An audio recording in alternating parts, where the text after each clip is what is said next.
Honestly, having one baby at a time feels more than enough to me, and I am in total awe of twin parents.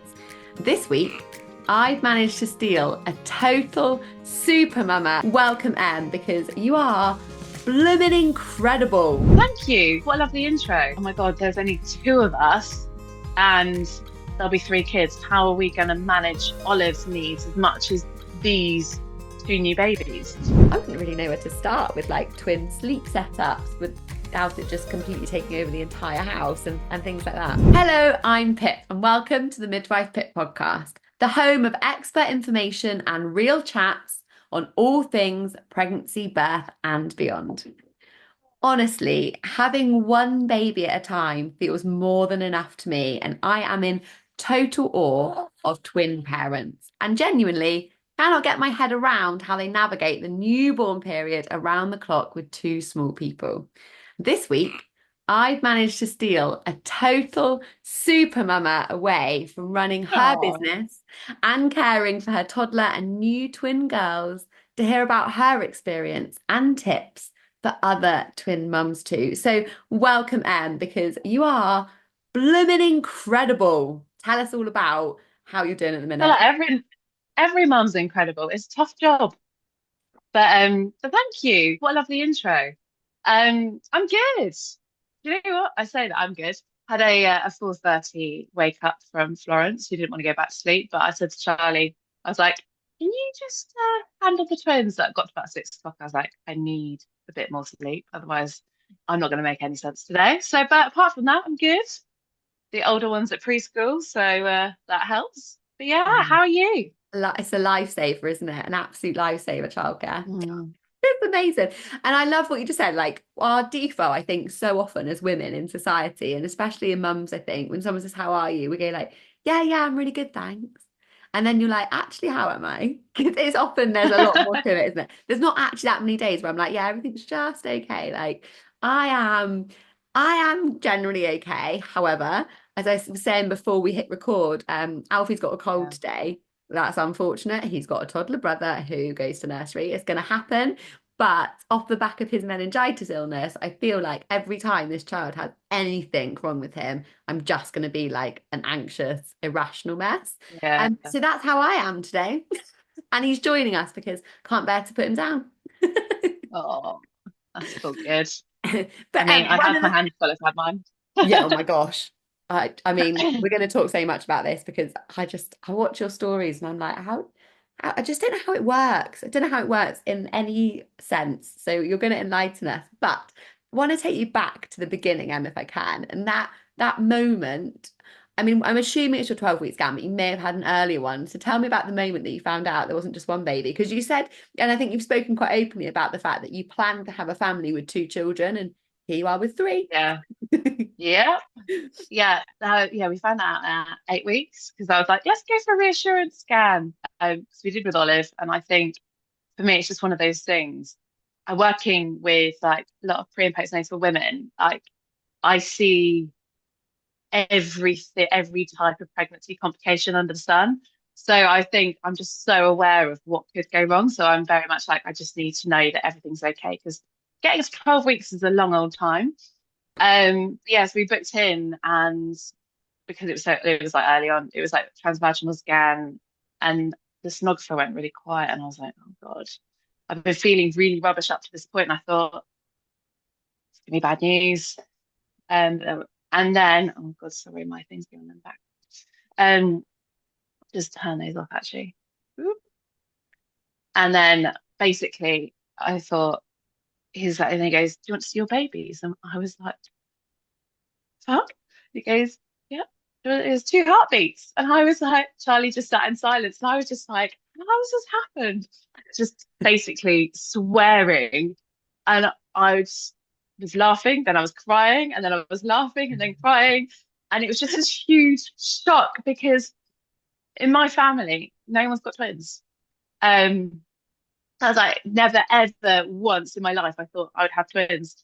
And we just were squeezing this scan in before we went to pick Olive up from nursery as well. So like literally we went straight from there to pick her up and we just sat in the car being like having had this like massive ball of news, just bomb of news, just drop on us. We were like, and then we just didn't really get time to process it.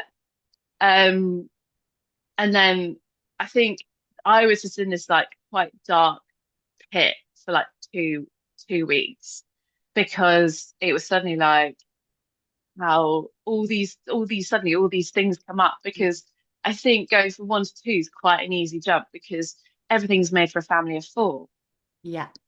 So like my we would so wake up in the night being like, how do policies work? Holidays like are suddenly more expensive. Like our house, we've got two kids' rooms. Like we're gonna have to build another room in time. Like all these things, and Yeah. then being self-employed, I was suddenly like, how's the barn gonna work? I was like with Olive, I went back to work. I went back to work really, really early, but like 4 months was when I was fully back at work. And I was like, I don't think I'll be able to do that with two kids because I can't leave Charlie with two kids or three if Olive's around. Like, how's that going to work? So I'll need to get someone in, but then we'll need to make enough money to be able to cover that person to come in. So there was all this panic. And then also there was just the guilt around introducing two siblings at once because I feel like being a first time mum, you don't, oh, why is this going off? Sorry. I can't Um, actually hear it, Em, if it's your oh, notification. can you not? Okay, cool. That is my notifications. Okay, so fine, Yeah, I can don't ignore it. stress.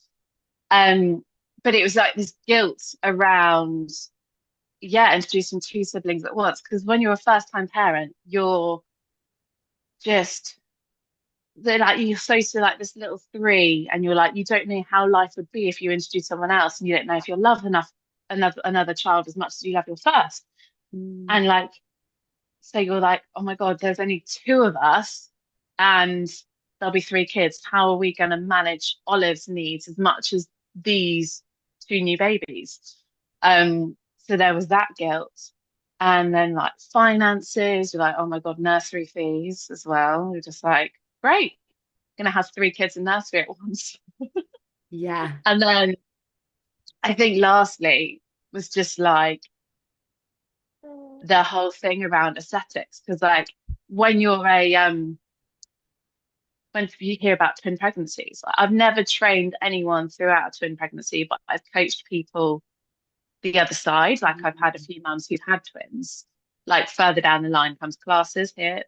And I was just like, I'm not one for aesthetics, but I was just like, how's my body going to cope? Because so many people were like, I exercised up to like 24 weeks and then I just couldn't even walk. And you're just like, how big am I going to get? Like, because being I actually haven't really explained. Like I run a to anyone who doesn't know who I am, which is probably a lot of people, I run a gym called the Barn KT9, which Mm. specializes in pre and postnatal exercise.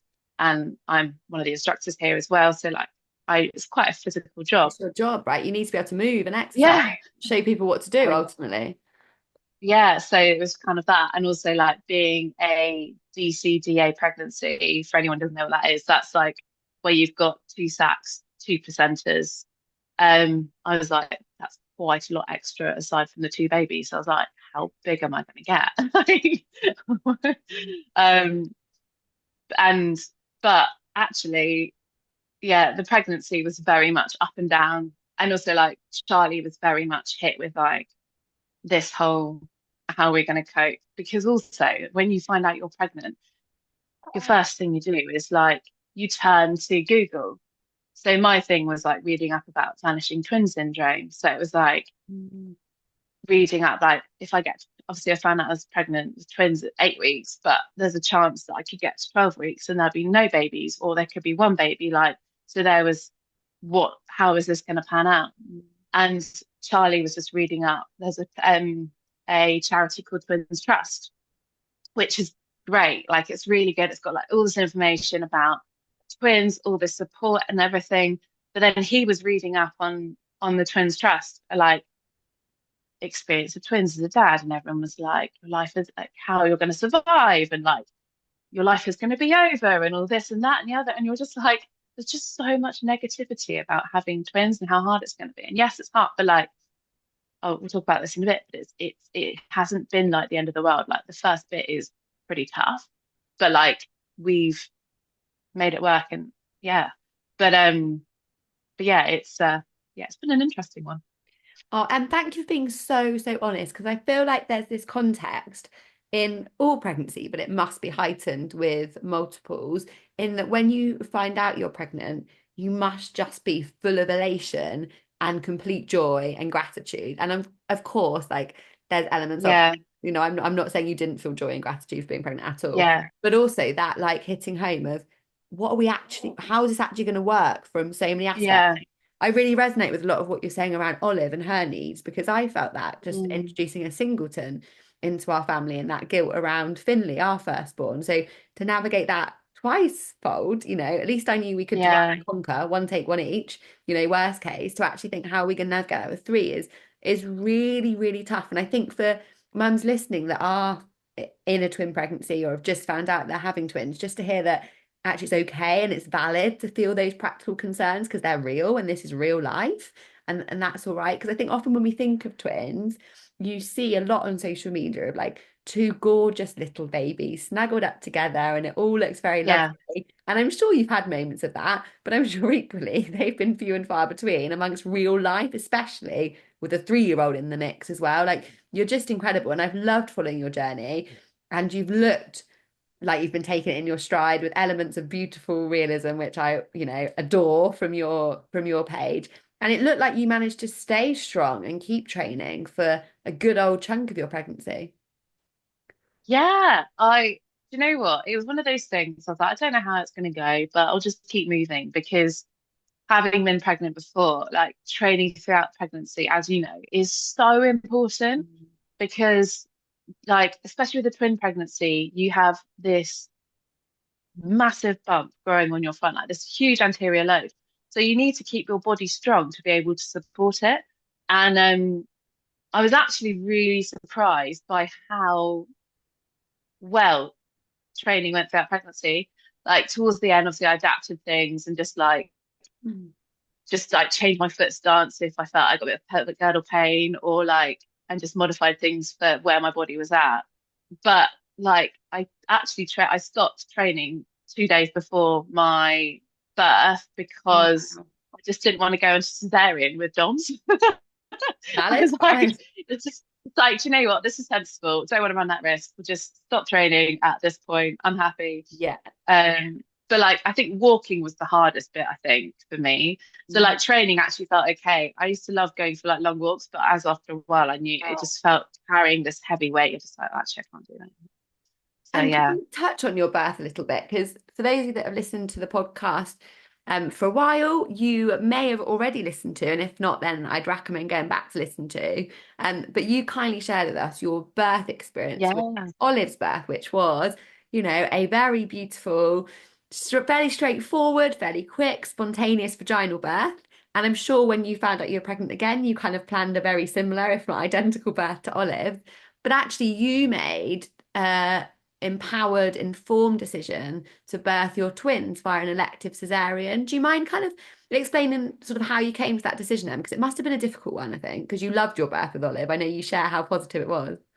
Yeah, it was weird because I was just like, as soon as I found out I was pregnant with twins, I didn't realize that a vaginal birth was possible with twins. Like you Mhm. just think, oh, and then so in my head I had cesarean from the outset. And then I spoke with my midwife and she goes, you're a really strong candidate for a vaginal birth, given how straightforward Olive's birth was. Um, she's like, it's what, and then I was like, oh, actually, and then my mind was going between the two, and I was like, oh, but then I think it was just because of like this fear of the unknown. I felt like there's so much I felt that could happen with twins. I was like, I just feel like I need to know that I'm going in on this day. Also, it helps with childcare, which we don't have much of. But going on this day, and it's going to go that way because with Olive's birth, the placenta got a bit stuck, and I was like, this time I've got two placentas, and if one of those gets stuck, that's just that will just be a pain. Mm. Or like imagine in my head, I was like, imagine if you birth one baby vaginally and then you had to have an emergency cesarean for the second. And I think they said to me like it was a 5% chance of that happening. But I was like in my head, oh, imagine if that happens.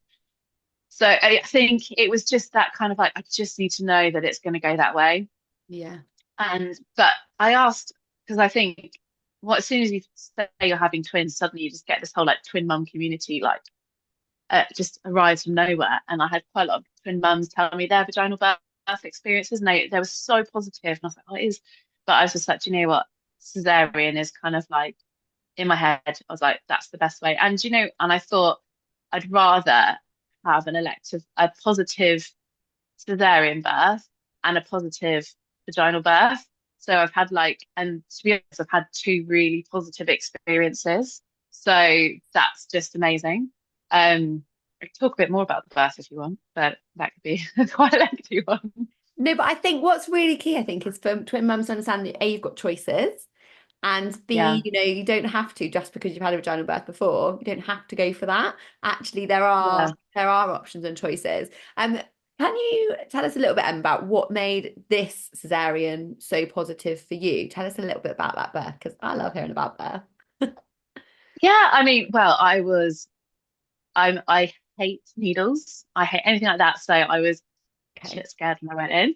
Um, and the spinal block just put the fear of God into me. But once you're kind of in that, I had it at Kingston Hospital, and it was just like they had like this drawing on the ceiling. You go in like before the thing, everyone comes and meets you and explains what's going to happen.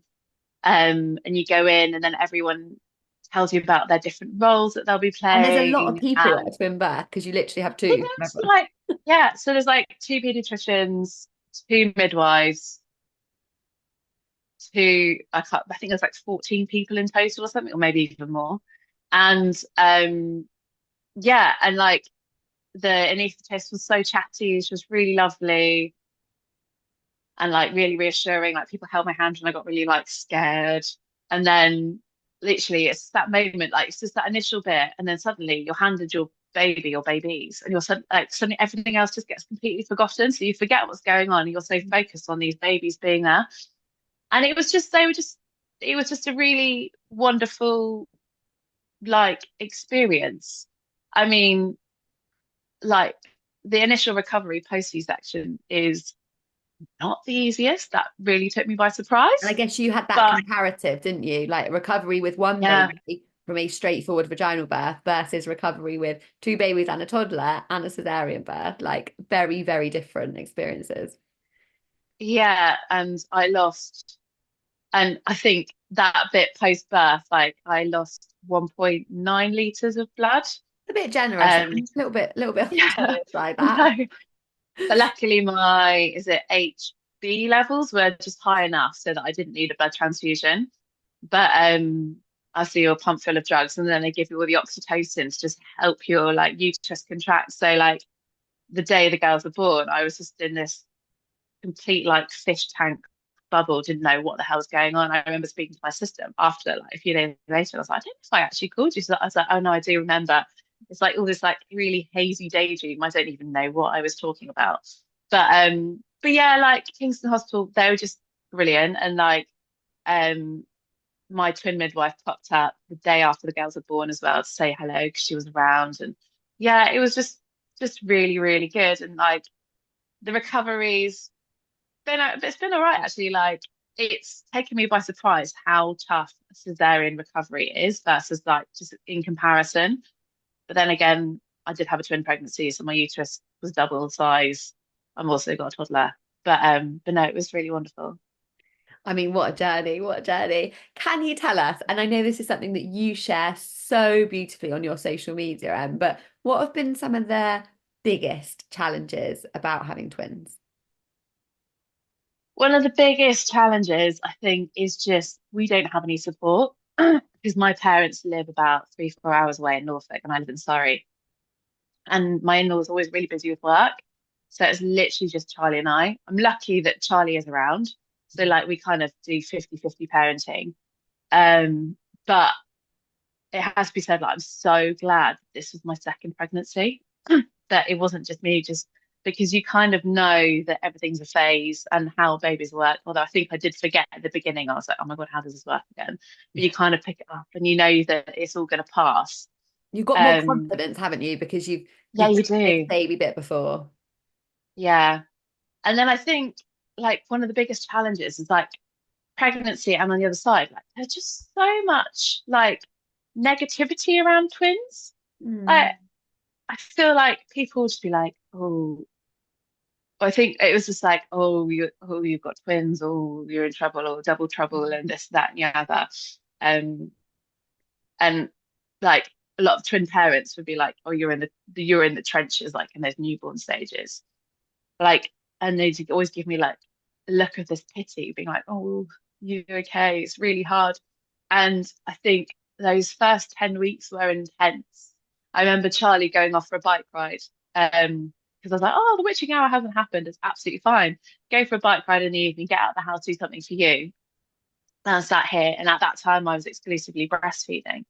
And sudden and they were so small, like because they were so giddy at the beginning. I couldn't quite get the hang of tandem feeding. And Yeah. he was out on this bike ride, and literally they were both just screaming their heads off. So I put one on a boot, and then I'd swap, and then I'd swap. And I just have these two screaming babies, and I was like, oh, this is doing that like constantly for like 2 hours while he was out. And then he got home. I was like, oh my God, that was the worst thing ever. You're never leaving the Um, house again. yeah, and then like I remember like Charlie and I used to just sit there in the evenings and he'd just be like, this is so shit. I'd be like, it's fine. Because he was quite like on edge about the idea of having twins out pregnancy. I was really determined to like make it an okay experience and pick up any like negativity around it. And then but then like I got to 4 weeks and I think there was one night where I was awake for 6 hours straight, I hadn't gone to bed, and it was like 5 a.m. and I was like, Charlie, I was like, I need you to just take these babies away from me right now. Because I'd feed one, settle them, and then the other one would wake, feed them, settle them, and then you'd probably get like maybe half an hour to an hour's sleep, and then you'd have to do it all over again. And I mean, quite yeah, so literally then double the work in every single possible aspect. yeah, so then we made the decision at 4 weeks. So Charlie would have a bottle to feed Yeah. formula, and I'd breastfeed the other, and then we'd swap. So Yeah. that was kind of how we did the night feeds. So then we'd both be up at the same time. And you know what? That was like an absolute godsend because I felt like he was in it with me. And there Yeah. was none of that like resentment you get in your first pregnancy or like in a single pregnancy where you're just sat there looking at the husband being like, you and your useless boobs. Yeah. Like he was actually in it with me. And I was like, oh, time to wake up now. Come on. It's quite satisfying. Um, and then like I guess another thing was just like getting up and out and about. It's just Mm. like that. You like is this double buggy going to fit through the doors of where we're going to? Because there's Yeah. that. I was like, and if, luckily it's not have touch wood, it's not happened to me yet. But like there's that anxiety, and also just like um, I went to a birthday party of the day, and I took it was for Olive, and I took the twins with me, and I was like, if one of them wakes up, like one was asleep and the other one was awake. And I was like, if the other one wakes up, I don't know how I'm going to do this in the gymnastics club because I've got to keep an eye on Olive as well. But luckily, one of the mums there I knew, and she just like held the other twin for me. So I Yeah. guess there's that. And then I think one of the hardest things is just the splitting of my time because you're just like, you want to give the babies your undivided attention, but then you've also got Olive and you're trying to like split your time between three.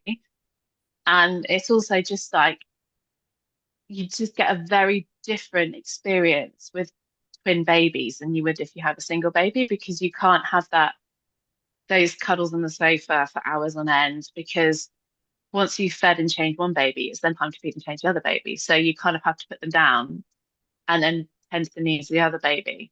So I feel like they get slotted in to life quite a bit. It's like whatever works at that time. Um, and also I think because having Olive, it's really important that she will remember this stage and like how she feels. Whereas the twins won't know as much, whereas she will. And like it's one of those things that you have to make sure that her experience of her sisters is okay and that she doesn't end up resenting them for taking all our attention as well. So Yeah. it's just a whole load of things going on, basically. It's a big old, it's a big old juggle, It's a big old juggle. But like you said a few times, is that there's a lot of negativity surrounding pregnancy, Oh, having multiples, having twins. So what have been some of the good things? What are some of the best bits about having twins that those of a singleton can't relish in and you can? oh, it's just their bond from day one. Like when they got put in the bassinet in the hospital together, like Peggy, who's the smaller twin, would literally roll onto her side and just spoon Florence. And it was just Oh, really cute. And they'd just be like, or they'd always be like imagine. touching their hands or like touching each other. And it was adorable. And like even now they'll like reach out, touch each other's hands, and like they're still in a cot together. They're in a cot bed together now. So, but it's getting to the point where they're now moving a bit, so I need to separate them, which breaks my heart. But yeah, it's just so lovely how they interact with each other, and it's just really nice that I can leave them on the mat together, and they'll just like keep each other Yeah, company. they're never And alone, I guess. Like, yeah, which I think also helps with the sleep because early days the sleep was appalling, whereas now I think because they don't feel alone, they don't have that anxiety if you leave them. Like, well, they don't feel sad. They don't seem to be sad, and they're settled quite quickly, so they I sleep guess quite they've always well. got some familiarity. We talk about babies being in such an unfamiliar environment outside of the womb, but they've got some element of familiarity because each other is still there and the noises that each other make and things, I suppose. Yeah. And I think there's just this weird fascination with twins. Like everyone, I had a meeting the other day and I was just sat, I had the twins there in their double buggy, this new shade song, so it's like they're asleep. And this woman was like, "Oh, twins! Can I see them?" I was like, "I've just got them to sleep. I just cannot The even snooze like shade is guess like the it." biggest hint of don't interfere with the baby, isn't it? Like, I was like, "They're under there." I was like, one of them wasn't going to sleep 'cause we're in that 4 month stage at the moment, and I was just like, no. But like people will just like in the early days, they'd share like a bassinet and the pram together. So I just yeah. push them around. They were in there together, and people would like everyone just peers in, no new baby, and then suddenly they're like, oh, there's There's two two. babies. Oh my God, can I have a look? And like you just get all these people stopping. So it's really lovely. It is quite nice attention in those early Yeah. days. So like I remember going out with like one of my friends had one baby, and I'd be there with my two, and they'd just be like, oh, and then like my other friend's baby just didn't get a look in because like Yeah. it was just one baby. You were double as impressive. Yeah, but you just get so many comments. But then like twins is just such a conversation point. Like we've got a cafe here on site, and there are quite a few when we found out we're having twins, there were people come up who'd say they were twins, or they say they had twins, or so and so they knew had twins. And it was just really nice hearing people's stories of like having twins that have grown up because you're like, it just reinforces how magical that bond is and Mm. like how close they are and everything, which is really nice. And that Yeah. community, I guess, must be really nice because I can imagine when you're in, especially when you're in the trenches of those difficult days, actually Yeah. having another twin parent that gets it is so different to having just like another parent, right? Yeah, that's the thing. I think when they say when you have twins, it's really important to find other twin mums to become friends with because single mums don't quite grasp the concept of how hard it is. Yeah. And like I've got a few people I've been speaking to, which has been really helpful. But you just don't really realize how hard it is until you suddenly are around a mum with just one baby and you're like, oh no, it is really different. Like yesterday I had some friends over for lunch and they each had their one baby and I had my two and like one went down for a nap, the other one woke up, and then within seconds the other one woke like that well then like, as soon as that one went to sleep, the other one woke up and then they're both up at the same time. But like everyone was really good at helping me just like holding one baby so I could feed the other. But it was just you Yeah. suddenly realise it's just quite relentless as well. You're just like, oh, just Yeah, don't quite on get that repeat. break. You are honestly, Yeah. I'm in awe, honestly, I'm in absolute awe of you. It's just amazing, just amazing. Now, I think, I know you said when you guys, but you and Charlie found out you were having twins and your kind of mind went through like, oh my goodness, it sinks in and it's like Mm. practicality. What do we do? What's gonna make this possible? You know, how is this even survivable? Are there any bits of like equipment or resources that you guys have found that you would recommend to other twin parents that have made things easier? Because like you, I wouldn't really know where to start with like twin sleep setups with without it just completely taking over the entire house and things like that. Yeah, I mean, I also just like how you manage twins. I was like, how do you sleep? So, like, do they sleep together? Do they sleep apart? How do you feed them?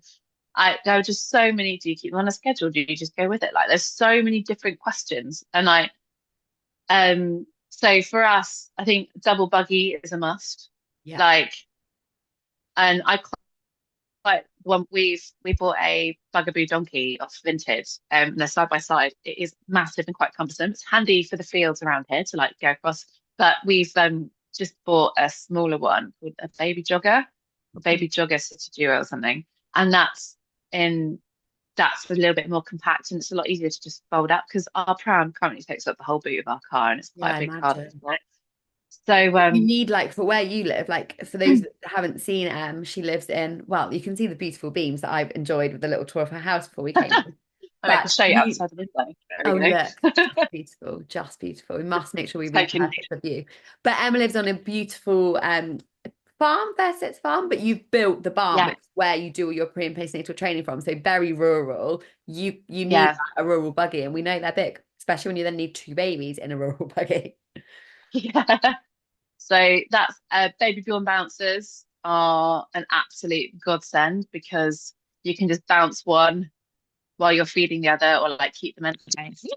Headphones from that, and then or like if you need to like put them in front of the telly to watch a bit of like there's a really good Etta Loves I saw sensory that film. this morning. Oh my God, that It's looks really good. amazing.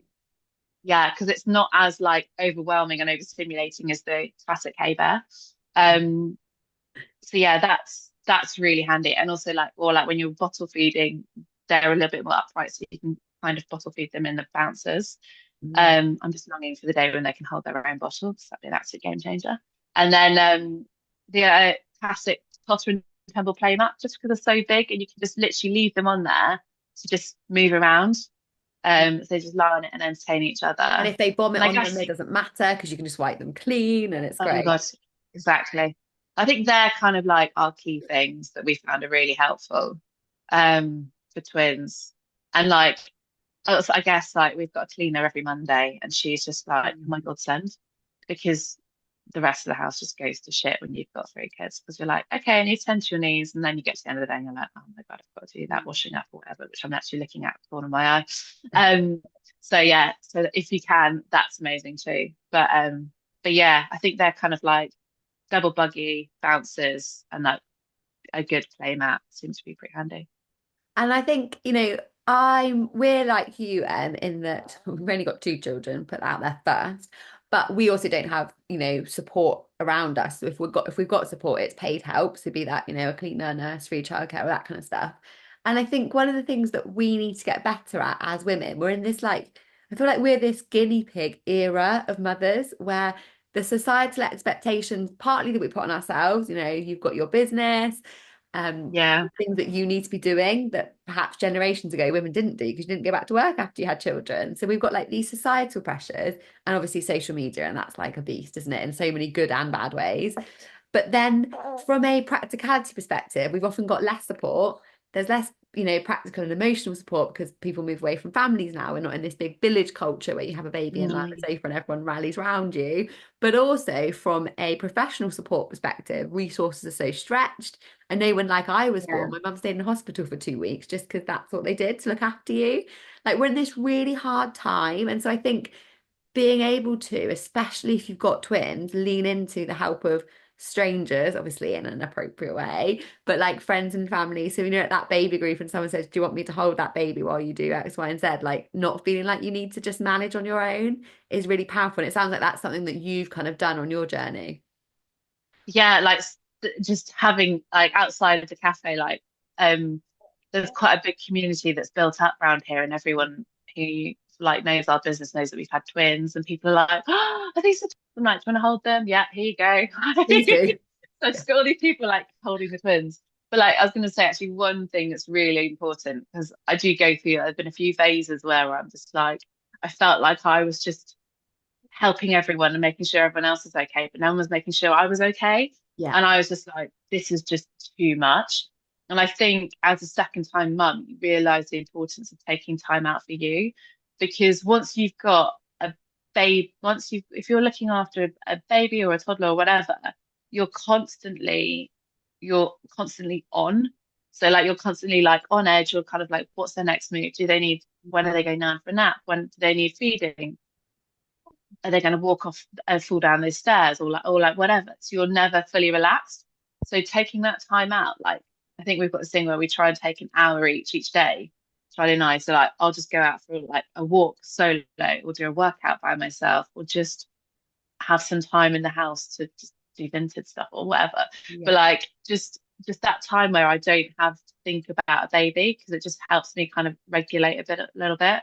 Like, Mm. that is really key, I think. Yeah, and absolutely. And that's communication, isn't it? Like you have to communicate within that relationship of like, this is what I need today. How are we going to make it happen? And vice versa. Because like you say that, otherwise that middle of the night glance at those useless male nipples can really start to eat away at you for sure. My God, One that of the things resentment builds up fast. it does. I feel you. I feel you. And one of the things I ask you all the time, and I don't know how you're going to answer this in a way that doesn't take us 3 weeks, but how do you actually juggle two babies? Because I'm sat here, right? Em and I are recording for those of you that can't see us, and I've got Alfie on me because he's a bit clingy and a bit unwell. And that's not really an issue. Finley's at nursery. I've got one child at home. He's 11 weeks. I can put him on my chest or put him in a carrier and kind of crack on. You cannot do that with two. How do you do it? Just how do you do it, Em? I don't know how you do it. I'm really lucky that Charlie is also around a lot of the time. So we're kind of like 50 parenting. So like as we speak, I can see him in the garden sat there with a buggy next to him and a muslin in front of him. So I think he's feeding one of the twins. He's got them right now. Um, so like we just have to be like really efficient in like, right, I've got this hour, this booked in. Can you take them at this point? So it's kind of Mm. like the That juggle between communication us. and like boundaries of actually like I feel like sometimes I've heard a lot actually on social media recently about like the is it the dominant parent or like the primary parent or something, whereas it sounds like Yeah. you're like no, we're doing that together, like this is going to be Yeah. happening. Yeah, so there's that. And then I guess like quite literally juggling. I'm just so glad to do the job that I do and to be have that strength to be able to pick them both up at the same time. Yeah. Because I'm in a twin mum WhatsApp group and there are just a few people in there who keep complaining about their backs hurting because like picking up twins and stuff. And I'm just like, touch wood, I'm okay at the moment. But yeah, like those early days, I felt like a dog just like crawling like two puppies onto my boobs because you just like reach out, grab one, put them on, and then reach around and try and grab the other. So but like yeah, it's just about being efficient and just kind of like staying.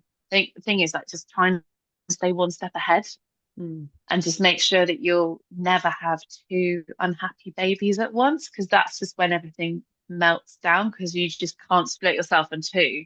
So that I think that's the times where I just feel like everything just falls apart if they're both hungry at the same time or like are both sad or are both pooed themselves or whatever. Like that's the Yeah. times where you're like, I can't do this. But it's just yeah, trying to stay one step ahead, I guess. Yeah, that's a really good point. Actually, you can deal with one unhappy baby's need at one time, but when there's two, and I think as a mum, hearing your baby cry is quite triggering anyway, isn't it? So if you've got two Oh and my you God, it's can't awful. physically deal with it, that's just stressful for everyone. Then they pick up on your stress, and you're just in this like cycle of mayhem.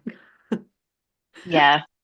And another thing I wanted to ask you is a little bit about your postnatal recovery, because I know you said to start with it was really tough, especially when you had that comparative from your like easy singleton vaginal birth recovery. How has that been for you personally? And I'm conscious asking you this that it's going to vary for everybody, but I just think it's Yeah. really nice to get other people's experiences.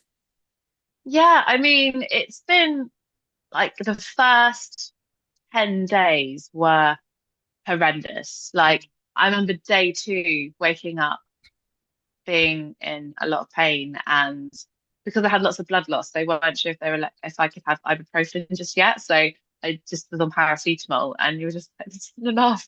And you kind of in this like pit of despair, wondering if you'll ever get better again or be able to walk, like when they Yeah. take the catheter out, and you're like, I don't think I'll be able to move to the toilet.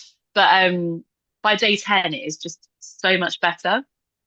Um, it has been really interesting from like a PT perspective as well, just seeing how cesarean recovery is. And because like you don't really see people with those early stages, like what happens, like as the scar. I remember there was like a hard lump forming, and I was like, oh my God, what's this? And I realized it's just all the scar tissue forming. It was quite early on, and then but it was all right. Like I kept it clean. But like I let it dry. Didn't use silicone strips too early. I also have been seeing like a lady who specializes in scar massage, which I'm really happy to do. Like so, Mm. down in Surbiton at a place called Laura Tilson Osteo.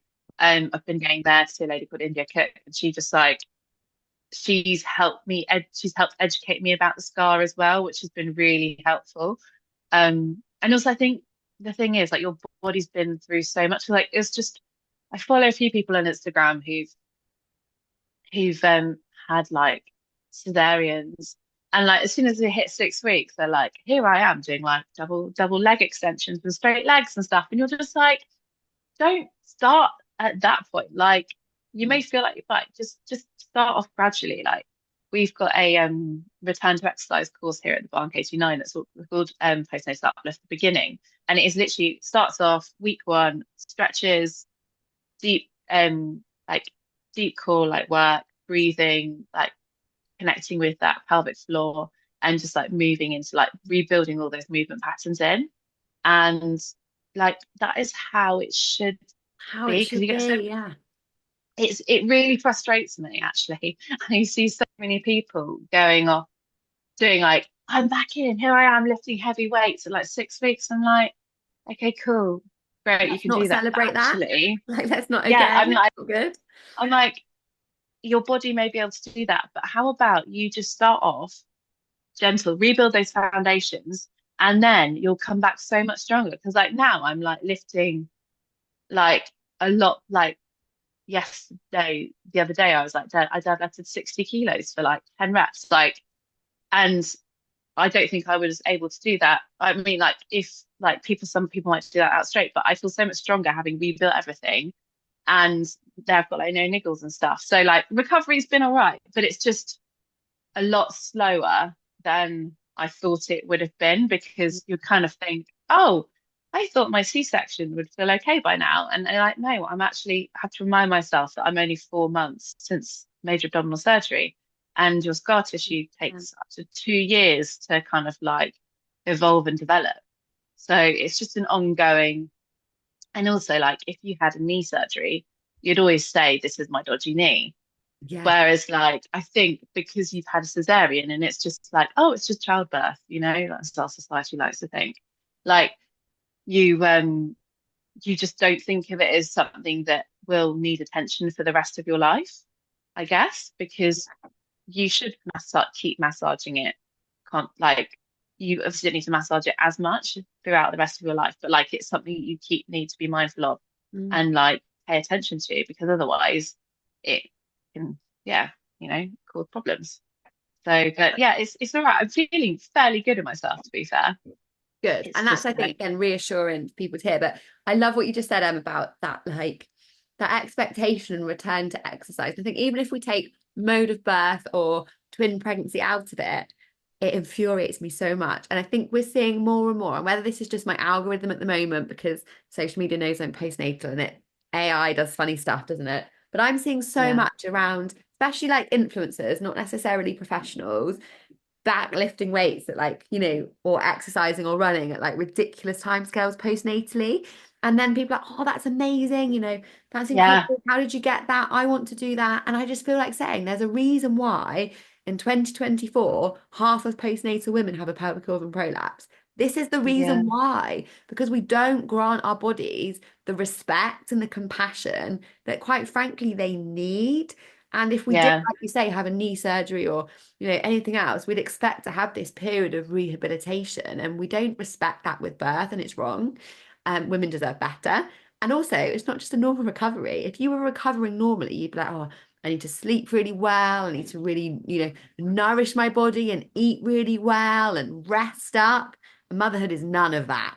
So you're already like on the back foot trying to recover before we even consider what your body's been through. And it's not just the birth injury, it is the Yeah. process of pregnancy and the diastasis recti and the pelvic floor sort of stretching and weakening that happens on that journey as well. And I feel like there's just not enough understanding out there, and there's so much championing of like this rush to get back somewhere, and ultimately we damage ourselves. It might not be in that first year, it might be when you're premenopausal that then that kind of rears its head. But yeah, you're preaching to the converted there. Drives me mad.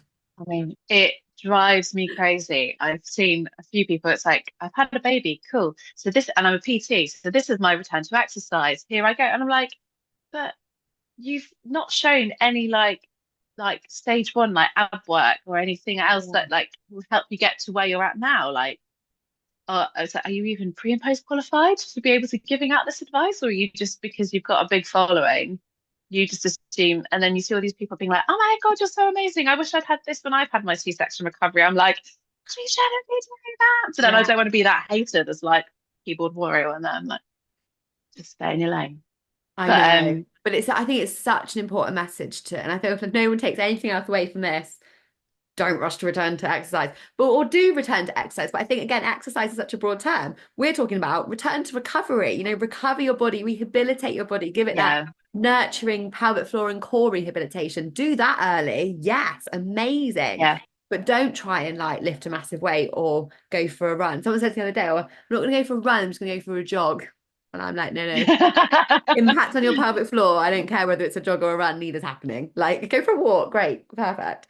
But like, oh, yeah. Yeah. I mean, we could talk about this for weeks, couldn't we? I feel. Oh my God, it's a real bugbear of mine. That's why I set up this gym, because I was like, we see so many people just going back in at the wrong point. I'm like, it gives women the confidence to go back to exercise, but also it tells women how to go back into exercise Mm. after having had a baby. Yeah. But and also like the women here, mums here, like got a load of other mums who are now 4 months as well, same stage as me. And like that's so fucking strong. It's amazing. Like it's just like and they're like, oh, I can't even remember like how it was at the beginning, like how weak I felt versus now. And it's Mm. just, it's just like you put in the work initially and just take a step back, and then you'll just come back so much stronger because Mm. you're like properly reconnected. I think also like, I think part of it is also like genetics, but like I have like no diastasis now. Like it's just, I like from a Amazing. twin pregnancy, I had in my head, I'll be like four fingers or whatever. Yeah. But Yeah. Yeah. like throughout pregnancy, I was doing like my prenatal Pilates, I was doing like deep core work. If anything felt too intense on my abs, I'd like just take it back. Like it wasn't about pushing yourself, it's just about working with your body rather than against it, because that's how we should. Yeah. Yeah. I love that. And yeah, like you say, yes, there is a genetic component to diastasis recti, but Mm. you had absolutely everything against you in terms of, Yeah. if we could line up all the things that are most likely to give you the most significant diastasis, you had them on your plate. So, Yeah. even genetics weren't going to completely unrule all of that. So certainly, Yeah. like your knowledge, the work that you did and what you've done to support your body on that journey has made a difference, like for sure. You'll Yeah. never have that measurability of what was genetics, what was the work you did. But I think the fact that you've gone through a twin pregnancy and trained and at 4 months, Not a stretch. yeah, like that's it. That's incredible. So, well done you. And I always like to sort of finish on top tips, Em. And so I wonder if you could share some of the kind of top tips or key pieces of advice that you would give to other twin mums that are either got their twins here or are expecting them. One thing I've been told a lot, and also is how I want to go about with the girls anyway, is like treat them as two separate people. Mm. Because I've had a few people who are twins, and they've said um that when they were growing up, like they thought it was really important that they were treated as separate people, because they often get lumbered in the group of, oh, the twins or this, that, and the other. So I mean, I dress them completely differently. But that is also because I haven't really bought any clothes, and they're just dressing in Olive's clothes as well. Yeah. And but also I we take them out separately as well. So if I'm doing nursery runs, sometimes I'll take one twin with me, or if I need to go out and do a food shop or do something, I'll Mm. take one of the girls with me, because like that means you get that one-on-one time with them, And it's just so much easier to just take one baby out than two if you can. That Um, is such. Do you know what? Naively, because clearly I've not had twins, I never thought of that. I've actually just been yeah, like, no, but you could have a bit of one-on-one. I know we're not talking a whole day out, but you can have a bit of one-on-one yeah, with one baby, so you feel like you do get that. That's a really lovely practice. yeah. And also, I mean, I know a lot of people have, like, say, twins routines really key, but like we kind of aren't really on that. Like, they're very different in their sleep requirements. So one will wake up at like 5:30, between 5:30 and 6:30 on a good day, and the other one will wake up around about 7:30. And you kind of just like, do you know what? They need to sleep. But then if one's still napping and the other one's awake, you just have that one-on-one time, and it's just Yeah. quite nice to just have that. Um, Getting out and about is really key as well, I think, because life is always so much better when you're out of the house. Um, and they're just content. Like, normally, I mean, the girls are really happy when I'm on the move. They can see things, and you've got that support. Because I think as a mum, it's just so hard being at home by yourself, and it can be quite solitary and isolating. So actually, just getting out and about is good for your mental health. Look after yourself. Mm. Um, and also, I think you can never buy too many nappies. I think the first week we went through probably about 200 nappies. Oh my God. Like, it's I mean, obviously, like, waste thing, I feel it's awful, but like realistically, like, we tried reusable nappies with Olive, and it's just the washing alone is enough for the clothes. So I was just like, do you know what? I just can't. Yeah, grant Um, yourself some compassion for just using normal nappies so then. yeah, always having like backup nappies, backup outfits, because those early days as well, those poos go everywhere. Um, so yeah, they're kind of like my top tips. But I was chatting to Chuck before when you messaged me about coming on the podcast. I was having a chat with my husband about this, and and I was like, "What advice would you give people?" And he was like, "Do you know what? It's not as bad as you think it'll be." And I was like, "I'm so glad you said that, because the whole pregnancy, it was just whole anxiety around how hard it was going to be. It's all you saw everywhere." And he was like, "Realistically, like, currently our 3.5-year-old is way harder than twin babies." I love that. I love that. And that, I think, again, is that reassurance, isn't it? Sometimes all you need to hear is that, like, me too, or like, actually, it's going to be all right. Like, it will be okay. Yeah, Get through it. And like you say, there are those beautiful moments that I'm sure make up for those tough nights, and you just see them with your. yeah. And also, you just have to accept that one baby will, like, you get used to the crying as well. Someone said this in the early days. I remember being like, "Oh, they're both crying," but someone was like, "You'll just get used to it as long as they're fed, not in danger, and have a fresh nappy. Like, they're going to be okay." Yeah. And like, they just have that. It's just the nature of twins. Like, they will just have to just. You can only do so much at once.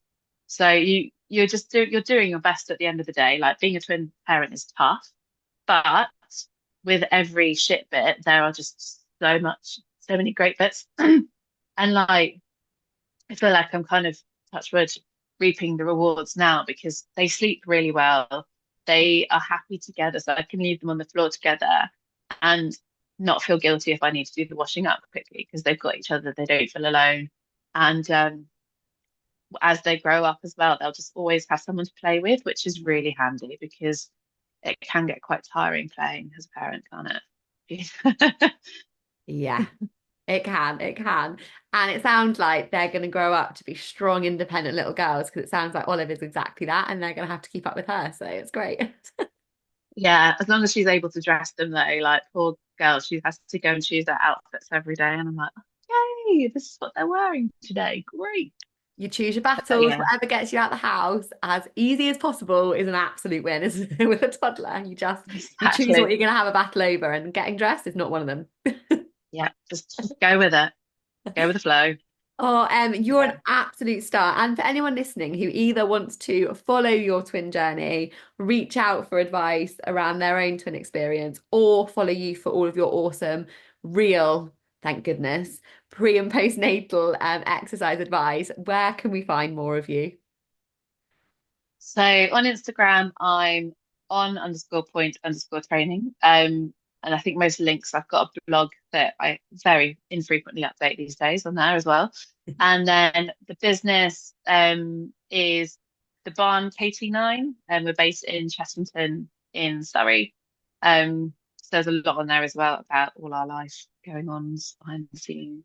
And basically that's where you can go if you want to get a good coffee or exercise. Also, we also got like um a group therapy sessions for new mums as well and all that kind of stuff. So there's an awesome big community going on here. So yeah.